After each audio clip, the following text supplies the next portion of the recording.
No niin, viukari jäi toi taakse ja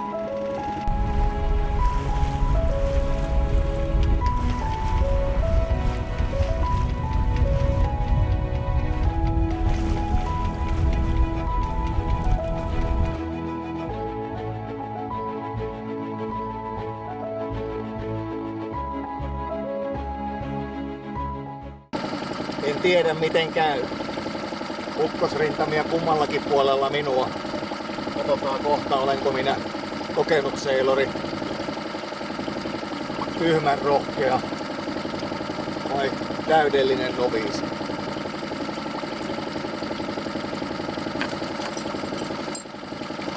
Ruoka valmistuu tässä samalla ja kahvikuppi on ladattu niin, ja pääpuri on ylhäällä. Niin ei ihan hirveästi voi mennä mönkään. Paitsi tietysti jos ajetaan kiville tässä.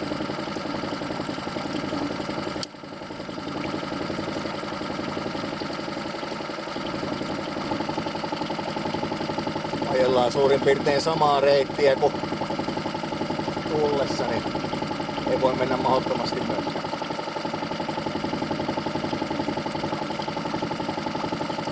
Kohta päästään kääntymään vasemmalle eli Paapuriin, niin sitten saadaan tuuli purjeisiin kunnolla. Tai tämä olematon tuuli siis.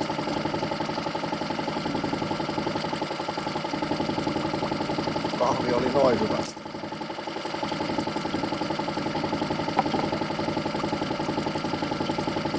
Tosiaan ne ukkosrintamat, niin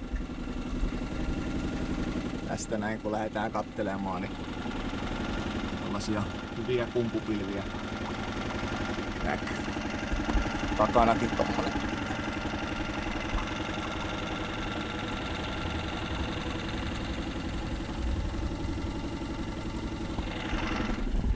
Katsotaan kuin käy. Hyvällä säkällä me saadaan tuulia, paskalla säkällä me kastutaan ja saadaan tuulia.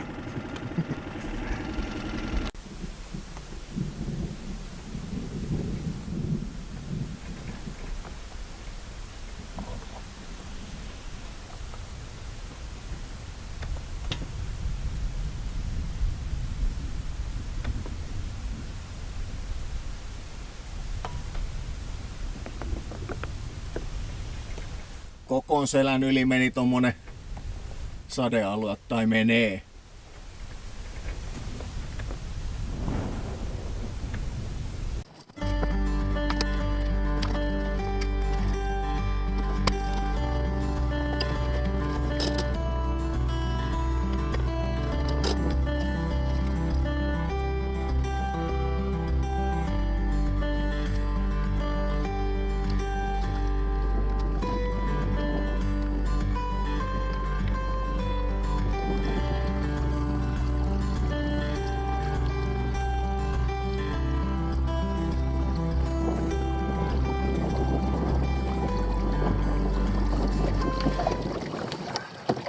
Salmesta tulee tuollaista hyvää puuskoa.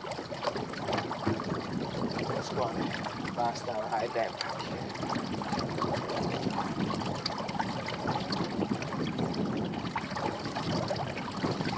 Tää tosiaan Listonsalmi jää nyt tuohon meidän vasemmalle puolelle ja mennään tuota samaa reittiä, maisemareittiä kuin viime vuonna Viitasaarelle tullessa. Näyttäisi tuulikulma aika hyvältä siinä kanssa. Jos vaan päästään eteenpäin, niin hienosti menee.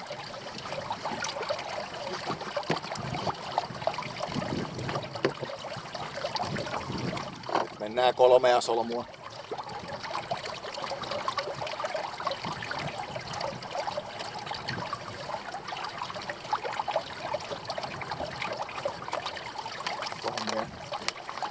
Ruoka rupeisi olemaan syöntikelpoista.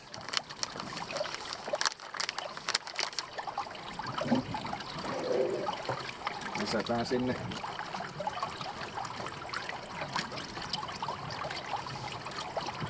salainen ainesosa, niin siitä tulee täydellistä. Eli tonnikalaa purkissa, kun ei sitä täältä saa täältä keiteleeltä muuta.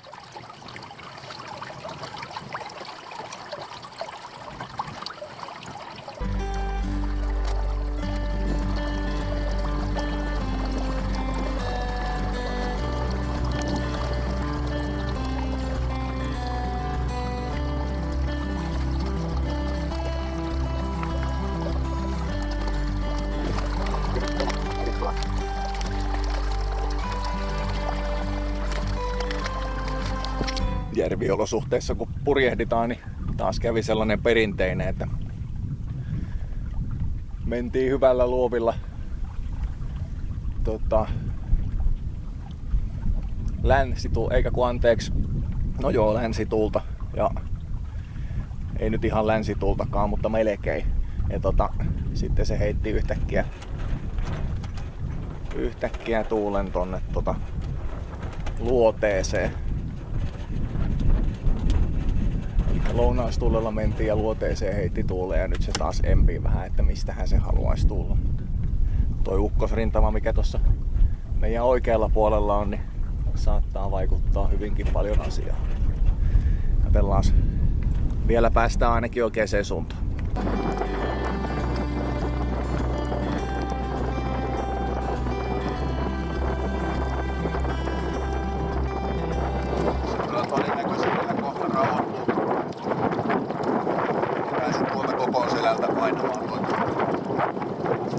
Saarten suoja. Ja sinänsä, että tässä tuulessa ei mitään vikaa ole.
Rintamaa jyrisee tuolla vielä takanakin. Katsotaan mihinkä suuntaan se haluaa mennä.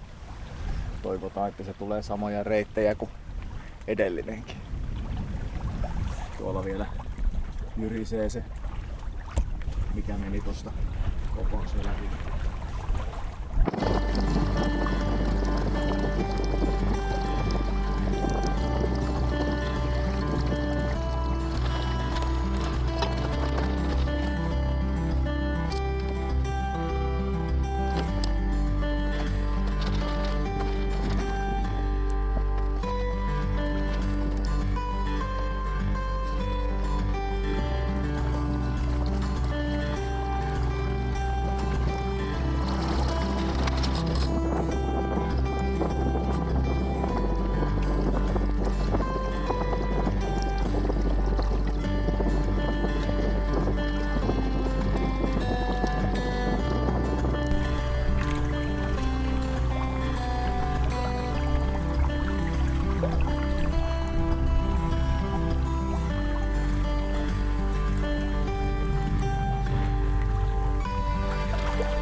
Sitä nyt vaan mennään.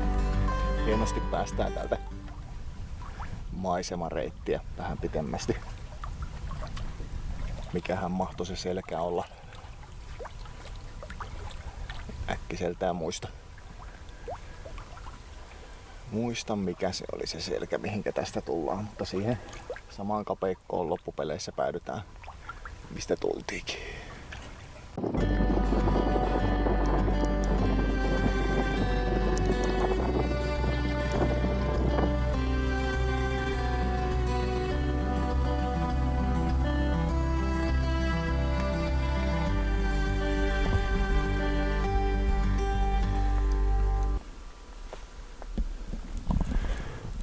Ei nyt ihan 360 ukkosrintamia.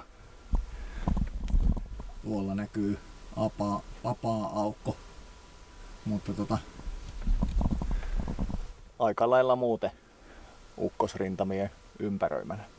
Sen takia ei ehkä ihan mahdottomasti ole tätä tuulta tässä keskellä. Mutta sentään vähän, niin päästään taas eteenpäin. Tuuli tulee. Tuuli. Terve. Joo, semmonen on kutsumahuunto tuulelle. Jos ette tienneet purjehtijoiden salaisuuksia. Kyllä se kuuli. Pikkainen tuulenvire tuntuu jo. Minäpä jatkan kutsumista. Tuuli tulee. Kyllä. Toimii joka kerta. Vielä kun se nyt päättäisi, että mistä suunnasta se haluaa puhaltaa, niin voitaisiin ruveta suunnittelemaan tätä reittiä. Mutta pääasia, että jostain puhaltaa, niin päästään eteenpäin. Jos ihmettelette, että minkä takia mä katselen koko ajan näin, niin johtuu siitä, että toi meidän tuulimittari on tuolla maston huipussa, Windeksi, niin jos haluaa tietää mistä tuulee, niin sieltä se tieto löytyy. Sinne pitää aika silloin tällöin vähän katsella. Sitten mennään taas paria solmua eteenpäin kivasti. Karttaa vilkastava tässä vaiheessa.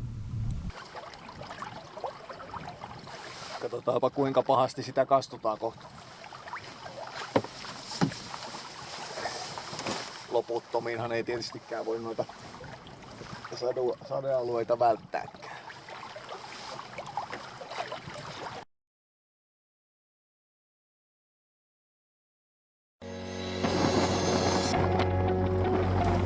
Seuraavassa jaksossa mennään takki auki tilanteeseen, johon olisi pitänyt tajuta varautua. Onneksi kantapään kautta opitut asiat pysyvät vahvempana mielessä.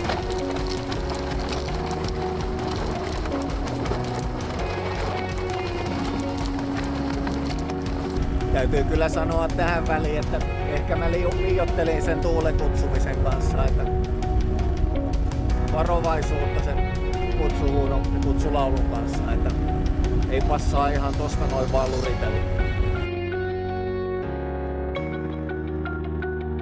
Seuraavassa jaksossa näemme, kuinka selvitään ja kuinka matka jatkuu Matilan virralle. Kiitos, että katselit.